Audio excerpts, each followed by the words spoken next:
सारा साक्ष्य हमनी के विरुद्ध रहे। शहिंशाह के जगह यदि कोई भी न्याय करे वाला होत तो वो भी यह करत। और यदि शहिंशाह हमनी के दंडित करे चाहतन तो वो 10 दिन के समय काहे देतन? के चुनौती दे सकेला शहिंशाह के निर्णय के? का तोहरा केहू पे संदेह बा मान सिंह? संदेह खातिर तो बहुत सारा नाम हो सकेला, जैसे कि अधम खान। अधम खान? वो कई बार भरी सभा में शहिंशाह से विवाद कर चुकल बाड़न। ओके के तो शरीफुद्दीन भी हो सकेला। शहंशाह कुछ खास बात कल चाहत अड़े रहुआ सबसे, यही से ई वक्त रहुआ के याद फरमावले बाड़े। ऐसन का विशेष बात करे के बा शहंशाह के। खबरदार होशियार! शहंशाह हिंद, ताजे सल्तनते मुगलिया, बादशाह जलालुद्दीन मोहम्मद तशरीफ ला रहल बाड़न।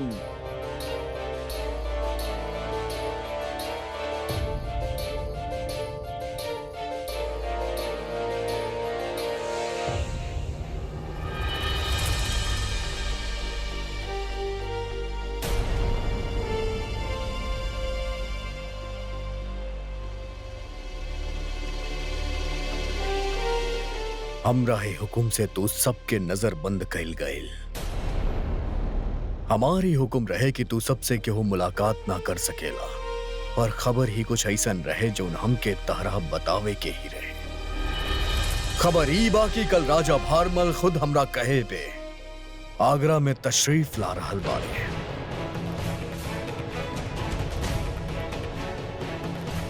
सुन ले बानी कौनो खुशखबरी देवे चाहता रे।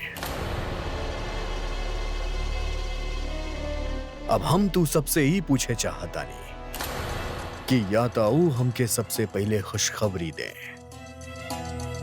या फिर हम उनके पहले तहार साजिश के बारे में बताएं।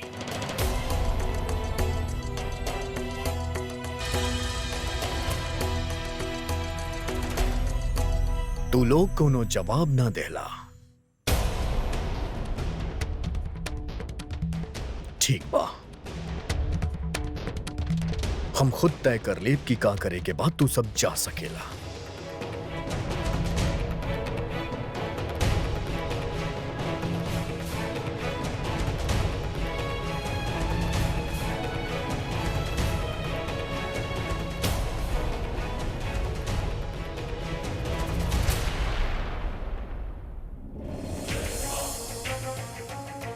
हम तू सबके यहां से जाए खातिर कहले बानी। चाहत का बानी आप कि आप लौट जाएं, जोधा बेगम के नजरबंद गाह में पहुंचा दिया जाए।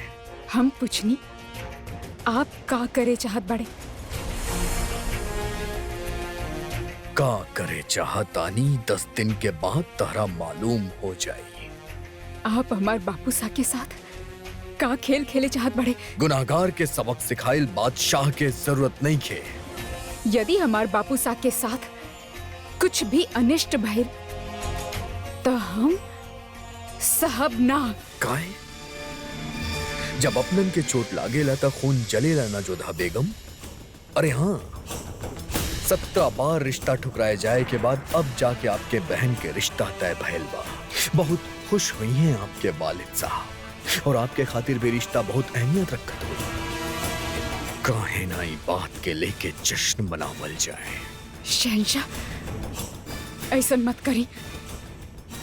हमार बापू सा टूट जाइए और हमार बहन का मिली आपके उनके दुख पहुंचा के सुकून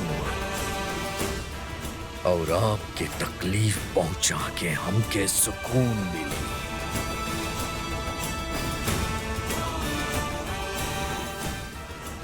हुकुम के तामील होके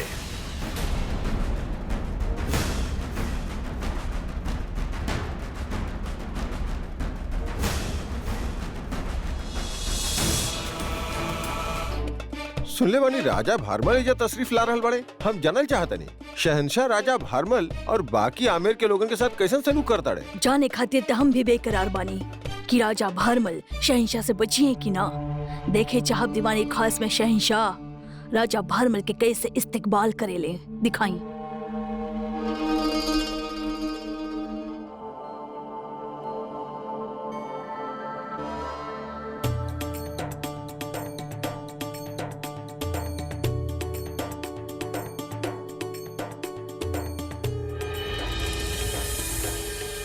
हमरा राउर संदेश मिलल रहे और हम आवते रहनी इस शुभ सूचना देवे खातिर।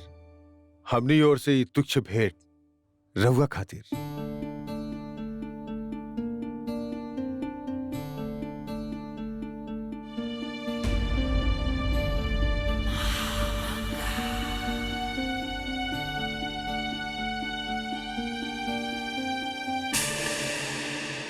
हमनी के बेटी सुकन्या के संबंध सुजानपुर के राजा भवानी सिंह के बेटा कुंवर रतन सिंह के साथ पक्का भइल बा। आवे वाला पूर्णिमा के हल्दी कुमकुम के कार्यक्रम निर्धारित कइल गइल बा। बहुत खुशी के बात बा। तब अब मुंह मीठा करे के कृपा करी। जरूर। परोसे पहले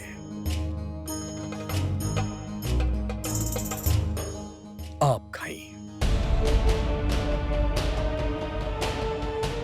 ए मिठाई के प्रबंध हम कैले बानी महाराज। एक चखे के गौरव भी हमरा के देहल जा। यहाँ आदेश करे के अधिकार खाली शहंशाह के बा। इजाजत बा।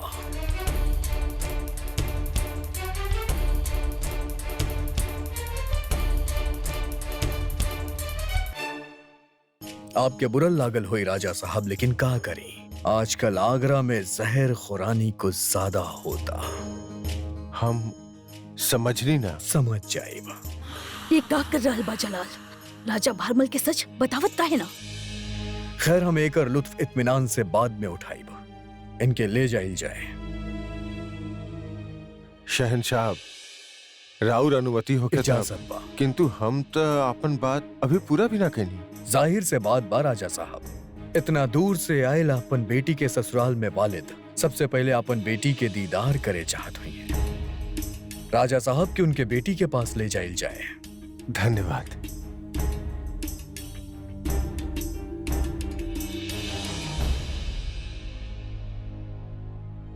गुस्ताखी माफ होगी शहंशाह, पर हम जाना तानी बड़म्मी के आप का सोचा तानी। आप यह सोचा तानी कि हम राजा भारमल के उनकर बच्चन के नजरबंदी के बारे में काहे कुछ ना बताईनी। जी शहंशाह, बिल्कुल सही फरमाइले रहुआ। वो आमेर के राजा बाड़े और कहीं ना कहीं इस साजिश खातिर वो भी जिम्मेदार बाड़े। बड़म्मी राजा भारमल एगो वालिद भी बाड़े और एगो वालिद के अपन बच्चन के दर्द के बारे में सुने से ज्यादा तकलीफ तब होखेला जब वो उनके खुद तकलीफ में देखेला। मजा तब आवेला बड़म्मी।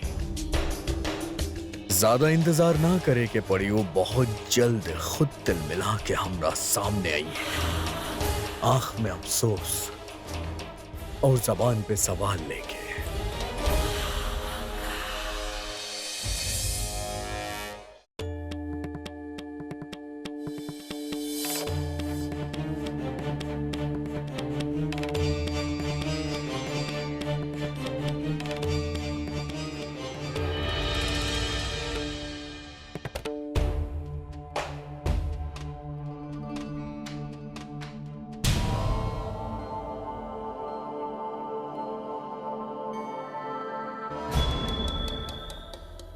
आखिर जलाल इनके भी यहाँ बुलवा ले हलन। अच्छा बा, पूरा खानदान अब एक दूसरा के आंसू पोछी। ये बार कैसन स्वागत बा आगरा में। न शहंशाह अभिवादन के उत्तर दिले, न आदम खान, और भेंट के भी कड़ा निरीक्षण कल गए। कुछ तबा जे हम समझ नहीं की पावत। जोधा बेगम से वालिद साहब उनसे मिले आयल बड़न। शहंशाह खुद इजाजत देले बड़न। रुकी।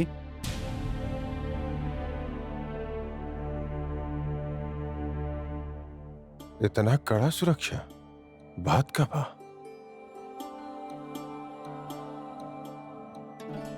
दादा साहब। बापू साहब,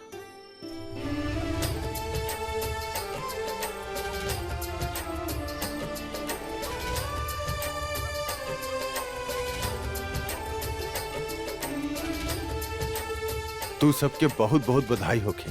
सुकन्या के रिश्ता पक्का हो गइल बा। हम सीधे वजह से आ रहल बानी।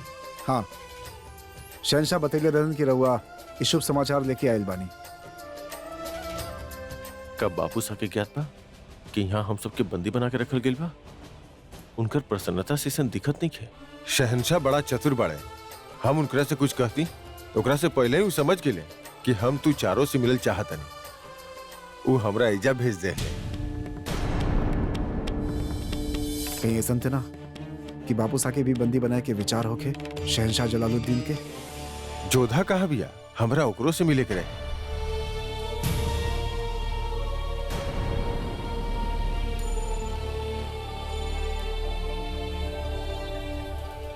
बापू सा, जोधा,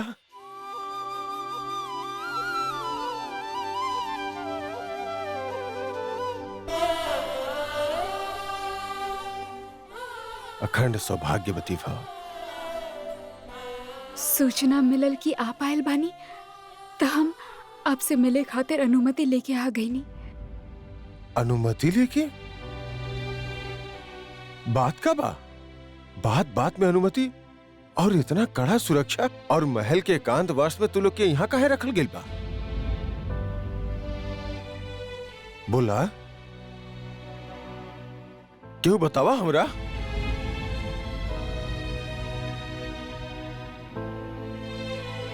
तू सबके मुंह काहे उतर गेल बा? हमने यहाँ पर बंदी बानी, नजरबंद। कौना अपराध में? ऐसन का भइल बा? जोधा, तू तो यहाँ के बेगम बाड़ू। यहाँ ऐसन का भइल बा कि तू लोग के यहाँ एकांतवास में रखल गेल बा? बतावा। रुकैया बेगम के गर्भपात करवा दिल गई बा धतूरा के रस से, और आरोप आमेर पर लगल बा।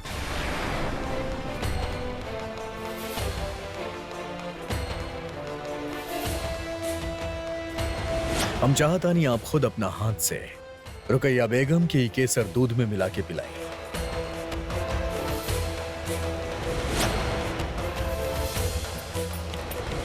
ये बात साबित हो चुकल बा कि धतूरा के अर्क मिलल केसर आमेर से ही रहे। 10 दिन तहकीकात के और 10 दिन जोधा और ओकर भाई लोग के अपन बेगुनाही साबित करे खातिर। और अगर 10 दिन में ये लोग अपन बेगुनाही साबित ना कर पाइले तो एकरा बाद इनके गुनाहगार मान सबके सामने जिंदा जला दिहल जाई।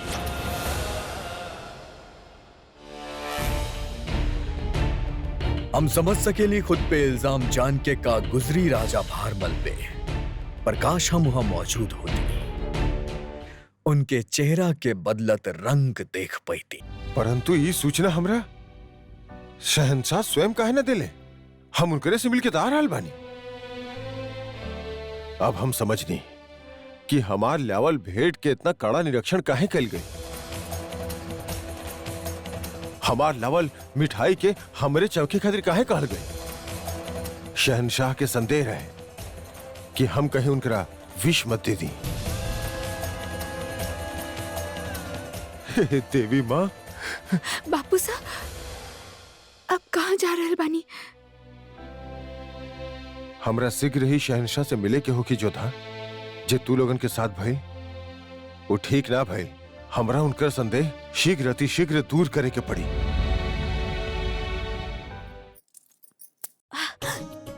का करल बड़ू ननद सा, ध्यान से, वरना घाव हो जाई। उहे त भाभी सा, हम कब से एके समझा रहल बानी, पर ई समझे ले ही ना। अब एके पसंद बा त हम भी पहन रहल बानी। देखा था संबंध का जुड़ गई, तू दोनों में अचानक इतना प्यार। ऐसा नहीं तो बहल रहे जोधा के साथ भी। ठीक ओकरा विवाह के पहले सुकन्या के प्रेम जागल रहे ओकरा खातिर।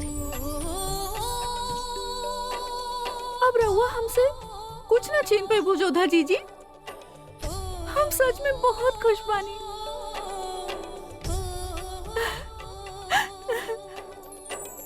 अभी तो हल्दी कुमकुम के समय बा, मगर लागता हर्ष और आनंद महल में प्रवेश कर चुकल बा। बेटी के ब्याह के तैयारी में कितना भी समय होके कम ही पड़ जाला मैनावती। अभी तक बहुत प्रबंध शेष बा। सुकन्या, तहार ब्याह भी जोधा जीजी के ब्याह जैसन धूमधाम से करब। तो करे के ही पड़ी ना दादी सा, वरना सुकन्या जीजी फिर ताना मरी है कि आप लोगन खातिर जोधा जीजी सबसे प्रिय बानी। खम्मा गनी रानी सा, आगरा से हरकारा आइल बा। जोधा ननद सा के उम्र सैकड़न बरस होखी। स्मरण कैनी ना कि उनका संदेश आ गई। सूचना मिलल होखी ओके, बधाई भेजले होखी। बुलाई ओकरा के।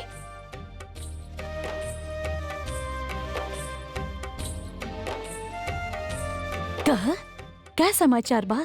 आगरा में शहंशाह के होखे वाला वारिस के कत्ल के इल्जाम जोधा बेगम और उनकर भाईयन पर लगायल गेल बा।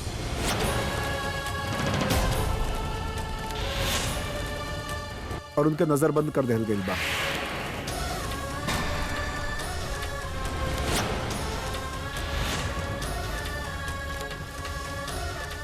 हे माँ, ए कौन से लीला बा? एक बेटी के घर बस रहल बा तो दूसरी के उजड़ रहल बा। हमार जोधा ऐसन करे के तो दूर, ऐसन करे के सोच भी न सकेली। शहंशाह इस सब बात पर विश्वास कैसे कर ले? कैसे कर ले मासा? मैनावती,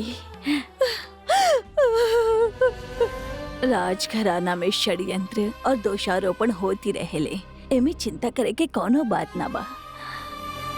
माँ भवानी बानी ना, वो जरूर कोनो राह दिखाई है।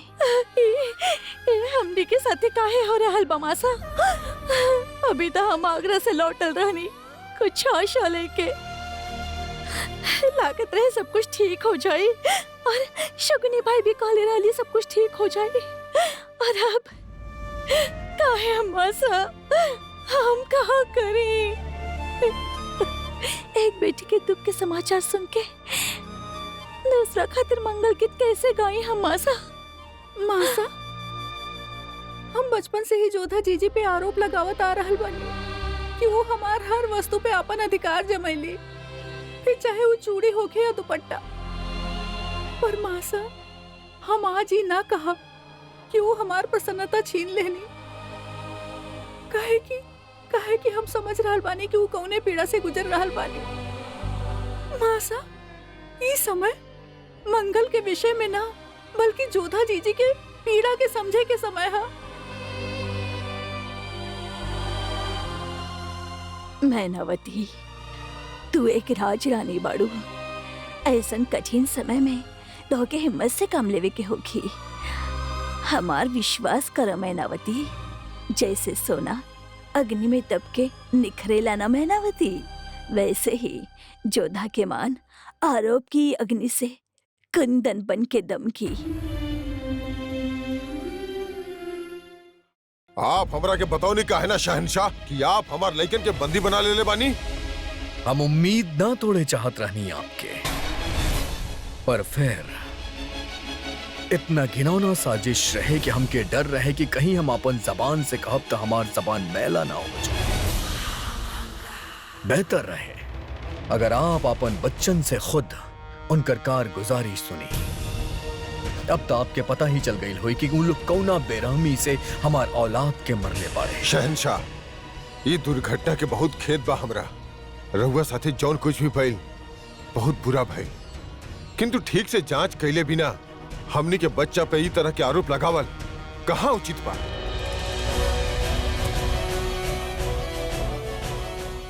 आप आमेर के राजा बानी और एक बसर ही खातिर हम आपसे तमीज से बात करतानी, न तो हमसे केहू सवाल करे के गुस्ताखी ना करेला। हम राउर ससुर भी बानी। ई वक्त सिर्फ आप एगो मुल्जिम के वालिद बानी, ऊ वालिद जेकर बच्चन के हाथ हमार औलाद के खून से रंगल है। और सही कहनी आप राजा साहब, जब तक कोनो सबूत न होके सजा देवल ठीक नहीं के हम ही खातिर आपके बच्चा लोग के नजर बंद कैले बानी, ना तो अब तक हम सबके कत्ल कर चुकल होती। लेकिन आप एक बात समझ ली राजा साहब, जिस दिन हमार शक यकीन में बदले खातिर हमके कोनो सबूत मिल गई, वो दिन हम आमेर के तारीख और कर किस्मत बदल दे। हम आपके भी मुजरिम समझे से चूकब ना राजा साहब।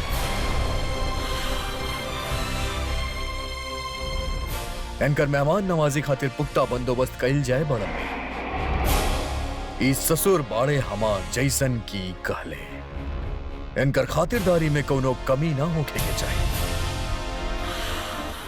बेहतरीन खानसामा से लजीज पकवान बनवा के इनके पेश कइल जाए। आज हम अन्न के एक दाना भी ग्रहण ना करब। रउआ भले ही हमके अपराधियन के पिता समझत होखी, किंतु रउआ हमारा खातिर जमाई सबाड़ी।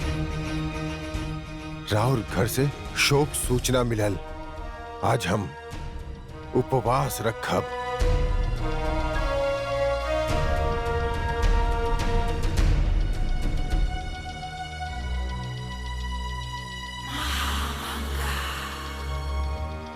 आप मुस्कुरात कहाँ हैं बानी बड़म्मी? आपके तमाचा की वजह से आमेर के राजा बहारमल के गाल पे जलाली उभर के आयल रहे। आके देख के मुस्कुरात रहनी। शहंशाह वाह, एक एक कहले तमाचा, ना हाथ उठल ना आवाज आई।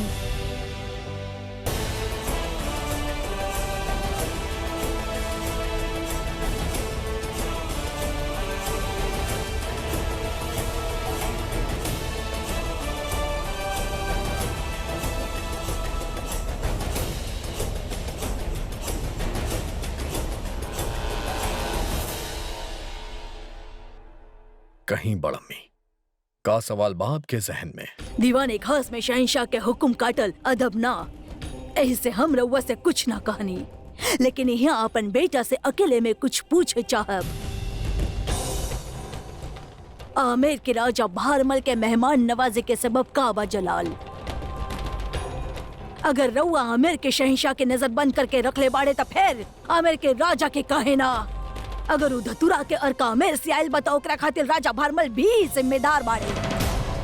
और जहाँ तक हमार ख्याल बा, राजा बहारमल के शय के बिना इस साजिश रचल ही न जा सकत रहे। ऐसे जलाल हमके लागता रउआ के यही वक्त राजा बहारमल के गिरफ्तार कर लेवे के चाहिए, ताकि आवाम के एक मिसाल मिले कि मुगलिया सल्तनत के शहंशाह के खिलाफ साजिश करे के अंजाम का होखेला।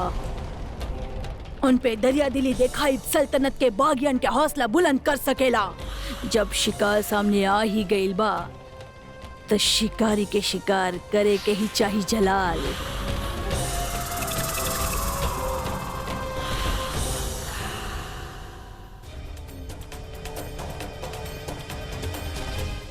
बापू सा,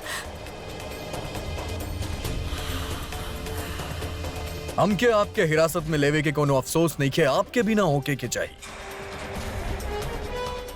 आपके बच्चा लोग मुजरिम बाड़े हैं। आप आमेर के राजा बानी, औदा बड़ा बता सजा भी बढ़ हुई। जब तक ये मामला के कोनो फैसला ना हो के आपके बच्चा लोग नजरबंद रही हैं और आपके हिरासत में लिहल जाइए। ना, ये अन्याय है। खामोश गुस्ताख! ना,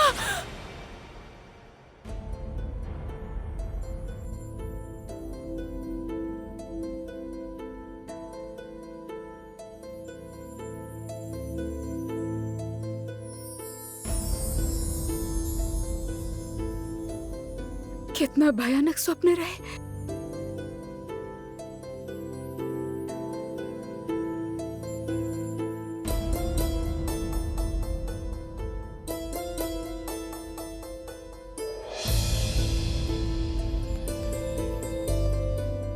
सुनी, हम यहाँ से बाहर ना जा सकेनी, यही से आपके सहायता की आवश्यकता है। बताइए, हमार बापू सा राजा बहारमल सा कहाँ बाड़े? कौनो समाचार बा उनका? गुस्ताखी माफ बेगम साहिबा, बाकी आप नजरबंदी में बानी। बिना बादशाह के इजाजत के हम आपके कोनो खबर ना दे सकेनी। ठीक बा, पर कम से कम इतना तो बता ही सकेले कि वो कुशल मंगल से बानी की ना। माफी चाहता नहीं बेगम साहिबा, हमनी मजबूर बानी, हमनी कोनो खबर ना दे सकेनी।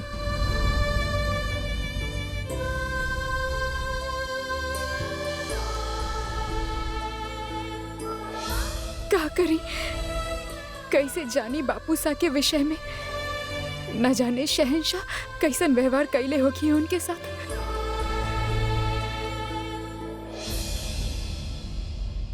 आखिर काहे बोले नहीं हम सबके यहाँ? रुकैया बेगम के हुक्म बा। हमके लागता कि शायद रुकैया बेगम के शक हो गइल बा कि तू लोग चांदी के हुक्का की जगह सोना के हुक्का के मांग कैले बाड़ू। अच्छा, इहो भी ता हो सकेला कि तू जे गड़बड़ी कैलू ओकरा खातिर बोलेले होके। तोहार जुबान बहुत चले लागल बा ना आजकल। अब यहाँ पे काहे खातिर बुलाई यहाँ, ये तो उहे जाने। फिलहाल तो उनका हालत बहुत ही नाजुक है। बच्चा खोले बानी वो आपन दिमाग काम करे भी तो कैसे। पहला बार थोड़े ना हाँ, अब तक ना जाने कितना गम खा चुकल बानी रुकैया बेगम। आदाब वजीर आलिया। रहुआ कितने मालूमात होगी कि रुकैया बेगम हम सबके यहाँ आवे के फरमान काहे जारी कैले बिया? ये लोगन के वजह से हमके बेफरमान भेजवा देलस। आखिर मल्लिका एक खास जिबिया जलाल जी के अम्मी जान कह के रोज इज्जत देवेला। का भइल वजीर आलिया, बताई ना काहे बोले नहीं हम सबके यहाँ? अब जब ऊ हमके यहाँ बोलैले बाड़े तो मामला खास ही होगी। अब जब वो यहाँ आई हैं तो उनसे ही सुन ली है। इनके खुद नहीं खे पता कि बात का बा, बाकी अदायगी ऐसे करे नी जैसे सब जाने ली।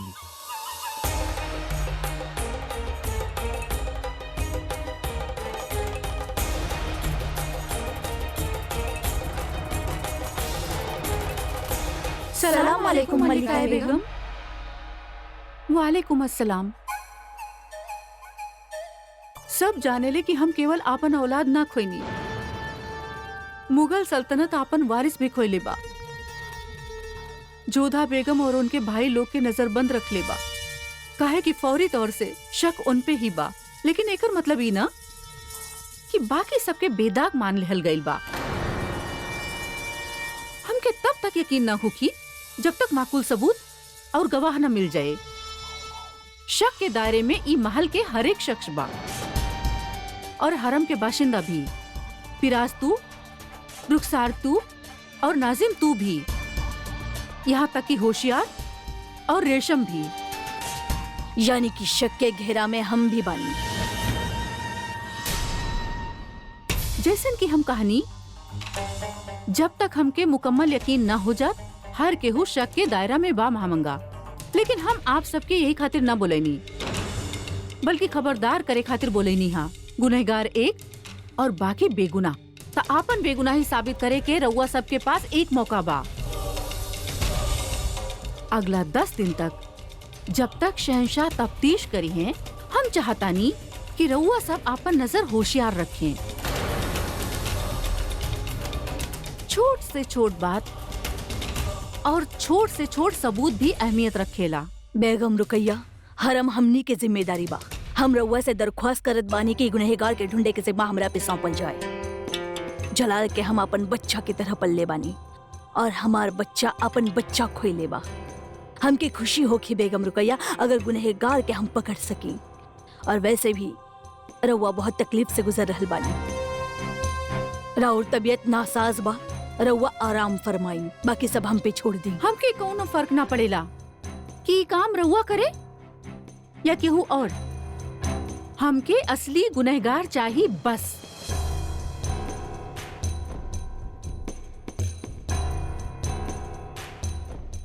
हमने गुनहगार पकड़े में कोनो भी कसर ना छोड़ब। हर होजरे, हर साजो सामान के तलाशी लिहल जाई और रउआ लोगन से दरख्वास्त बाकी हमरा एक काम में केहू दखल अंदाजी ना करे। बेगम जोधा अगर बेगुनाह साबित हो गई नी तो जानल जरूरी हो जाई कि कातिल के बा। रउआ लोगन के केहू पे जरा सा भी शक भइल त तुरंत हमके इत्तला करी। खुदा हाफिज।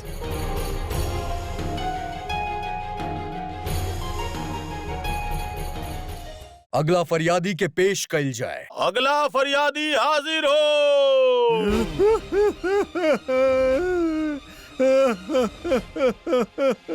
शहंशाह के जय हो। के बाड़ा तू रोवत काहे बाड़ा? शहंशाह, हमार नाम धाता बा, हमरा साथ अन्याय भइल बा शहंशाह। तो इंसाफ मिली।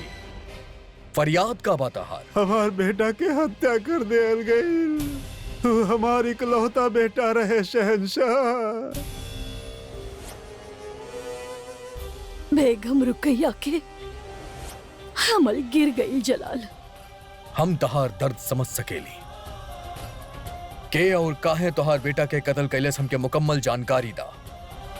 अगर फरियाद सच्चा भइल तो इंसाफ जरूर मिली तरह के। बादशाह सलामत, हम परो गांव के निवासी बानी। हम और हमार बेटा गांव में खेती करत रहनी है। साकेत इलाका के डाकू हमनी के गांव के लोगन के सता रहल बाड़न। कलू हमार गांव में धावा बोल देलन, हमार संपत्ति लूट लेलन, हमार बुढ़ापा के लाठी के भी तोड़ देलन, हमार बेटा के मार डरलन। अभी अभी हम ओकर शव के जला के आ रहल बानी जहाँ पनाह। आपन औलाद के खो देवे से ज्यादा तकलीफ कुछो ना हो खेला एगो बाप खातिर। तरह इंसाफ जरूर मिली। के बाऊहा के हाकिम सुजानपुर के राजा भवानी सिंह, उनकर कुंवर रतन सिंह, परंतु हमनी के रक्षा कैल त दूर, ऊ स्वयं डाकुअन के शरण देले बाड़न जहाँ पनाह। शहनशाह, सुजानपुर डाकुअन के गढ़ बन गइल बा। ना कोनो सुनवाई बा, ना ही कोनो इंसाफ। अब त डाकुअन के साहस इतना बढ़ गइल बा कि ऊ दिन दहाड़े ही लूटपाट करेलन। का नाम बतैला तू? सुजानपुर पारोक गांव से कुछ दूरी पर बा। वहाँ के राजा भवानी सिंह, उनकर बेटा कुंवर रतन सिंह। हमार बेटी सुकन्या के संबंध सुजानपुर के राजा भवानी सिंह के बेटे कुंवर रतन सिंह के साथ पक्का भइल बा। बेफिक्र हो जा फरियादी, तहरा इंसाफ जरूर मिली। और जे तहार बेटा के कत्ल कैले बा ओकरा सजा।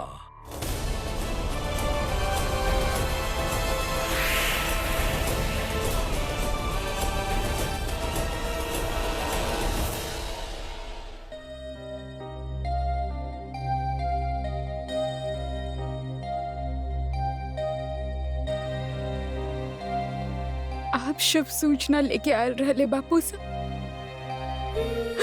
और यहाँ पे आके आपके आरोप सुने के पड़े। और हम ना तो आगरा के बेगम होखले के नाते कुछ कर सके नहीं, और ना ही आपकी बेटी होखला के नाते।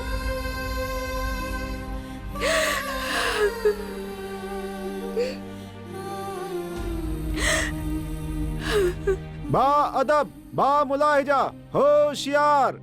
शहनशाह हिंद जलालुद्दीन मोहम्मद तशरीफ ला रहल बाड़न।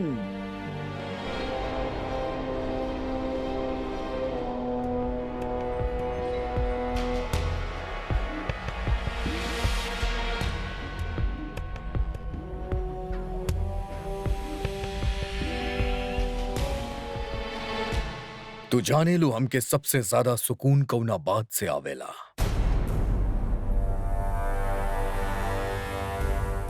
जब हमार दुश्मन के आंख से दर्द के आंसू बहेला। लेकिन हम चाहता नहीं कि तू अपन आंसुअन के जाया ना करा, काहे कि जौन खबर हम तहरा देवे वाला बानी ओकरा सुने के बाद तहार आंसू कम पड़ जाइए। जब आंसू ही ना होई तो अपन दर्द के बयां कैसे करबू जोधा? आप कहीं हमारे बापू सा के साथ कुछ? घबरा मत जोधा, ना ही उनके कत्ल भइल बा, ना ही उनके कैद बा। वो तो तमाम ऐशो आराम के साथ मेहमान नवाजी खातिर रुकल बाड़े। लेकिन जब अगर बच्चा लोग तकलीफ में होखे तो वालिदैन खातिर जन्नत भी दोजक लागल लागेला। हम उनके उहे दोजक के आगाज कराई। वो तमाम ऐशो आराम के बावजूद अपन बच्चन के नजर बंद देखिए। उनसे मिले चाहिए लेकिन मिल ना पाई है, उनकी आवाज सुने चाहिए लेकिन सुन ना पाई है। तब जाके उनके वो दर्द के एहसास हुई जो उन दर्द हमके मिलल बा। खैर, अभी असली खबर तो आपके देवल बाकी बा। हम सुजानपुर जाता नहीं, पर आपके बहन के मंगनी में शामिल होके खातिर ना। हम सुजानपुर जाता नहीं ओकरा तबाह करे खातिर। ऐसन मत करी। आप हमरा पे क्रोधित बानी ना, तो ओकर प्रतिशोध हमार बहन सुकन्या से काहे ले रहल बानी आप? ऊ का बिगड़ले भी आपके? हमार औलाद का बिगड़ले रहे तहार। तहार रंजिश हमरा से रहे ता हमरा से बदला ले, तू हमार औलाद से काहे ले लू? तू ई गुनाह काहे कैलू जोधा? शहंशाह बानी ना आप, तो इतना तो जाने ले कि जब तक केहू के अपराध सिद्ध ना हो जात ओके ना तो अपराधी कहल जाला और ना ही ओके दंड दिहल जाला। आप हमके 10 दिन के समय देले बानी ना, तो ओसे पहले ही दंड काहे? वो हमार बहन के होके वाला ससुराल पे। माकूल सियासी सवाल बाद जवाब भी सियासी मिली। हम सुजानपुर पे हमला जाती तौर पे ना करतानी काहे की ओकर सियासी वजह बा हमरा पास। सुजानपुर के राजा भवानी सिंह और ओकर बेटा रतन सिंह ऊ है जैसे आपके बहिन के रिश्ता तय भइल बा। उ लोग डाकू के पनाह देले बाड़े और उनके सरपरस्ती में डाकू लोग एगो मजलूम के बेटा के कत्ल कर देले बाड़े। और मुगल सल्तनत में डाकुओं के पनाह देवल मतलब मुगल सल्तनत से बगावत, और बगावत के सजा बा मौत।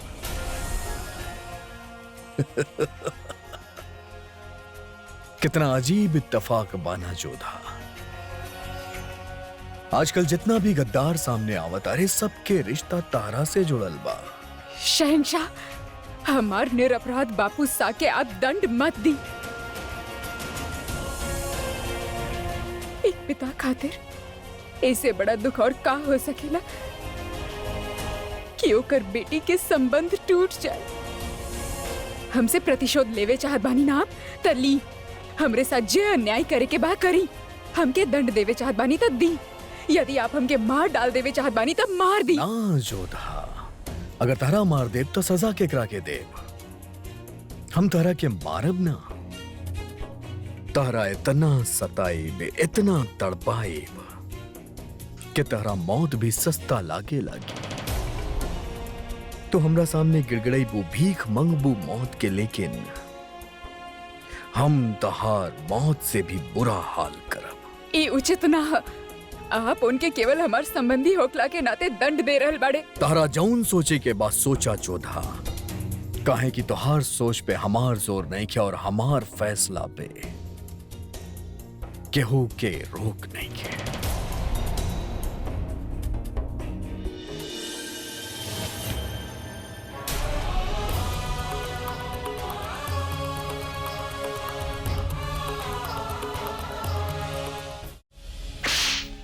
ये कहे के तोहर हिम्मत कैसे भइल कि अभी तक सबूत हाथ ना लागल बा? नहीं कम्मी बाड़ू तू सब के सब, अभी तक सबूत हाथ में ना आइल बा तोहरे। नकारा कहीं के आग बा फिर भी दिखाई ना देला। गुस्ताखी माफ के वजीर आलिया, बाकी जोधा बेगम और उनकर भाई कोनो सुराग ना छोड़ले बाड़न। केहू भी जानबूझ के सुराग ना छोड़ेला ना मुराद। सुराग गलती से छूट जाला और ओके देखे खातिर और ढूंढे खातिर पैनी आँख के जरूरत होकेले जे तोरे पास ना बा। हाँ, अल्लाह ताला तू सबके दो कान देले बड़े जाने के इस्तेमाल तू सब यहाँ वहाँ के बात सुने में करेलू। हम जिम्मेदारी ले ले बाड़ी गुनहगार के खिलाफ सबूत पेश करे के, और हम कोनो भी हालत में सबूत पेश करके ही रहब। तू सब लोग तब तक शक्ल मत दिखाई हो जब तक कामयाबी हासिल ना होके। जा दफा हो जा यहाँ से खोलाए के।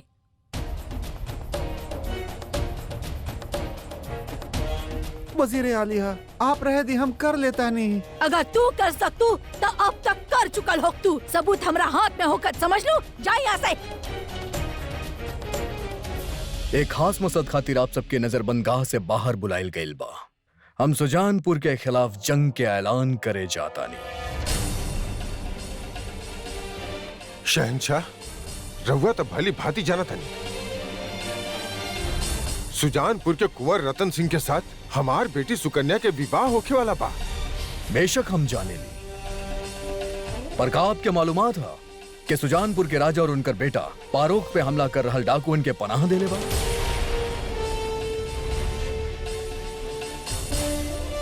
ऊ इलाका में कोहराम मचैले बाड़े और पारोख गांव मुगल सल्तनत के सरहद में आवेला, और हम अपन सल्तनत में ऐसन बागी हरकत बर्दाश्त ना कर। वो हमार रियाया के नुकसान पहुंचेले बाड़े। फरियाद आइल बा हमरा तक कि एगो मजलूम के लूटल गई और ओकर बेटा के कत्ल कैल गइल बा।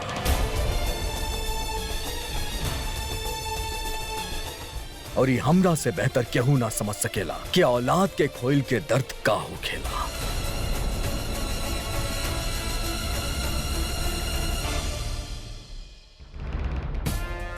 ए खातिर हम खुद ही जंग में जाए के फैसला कैले बानी और हमार मंसूबदार होके के नाते आपके हमके फौजी मदद मुहैया करावे के पड़ी। लेकिन शहनशाह ऐसा भइल था हमार बेटी के रिश्ता तो टूट जाए। हमके समझ में ना आवेला कि कौन रिश्ता आपके खातिर ज्यादा अहमियत रखेला, ऊ जे जुड़ल नहीं खे या ऊ जे जोन हमरा साथे जुड़ल बा।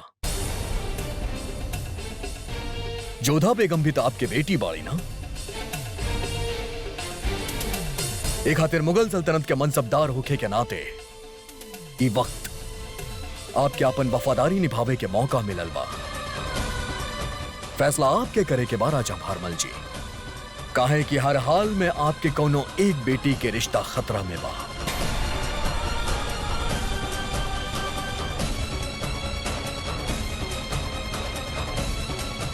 सोचे के आपके बा तब बताई का फैसला कैले बनिया।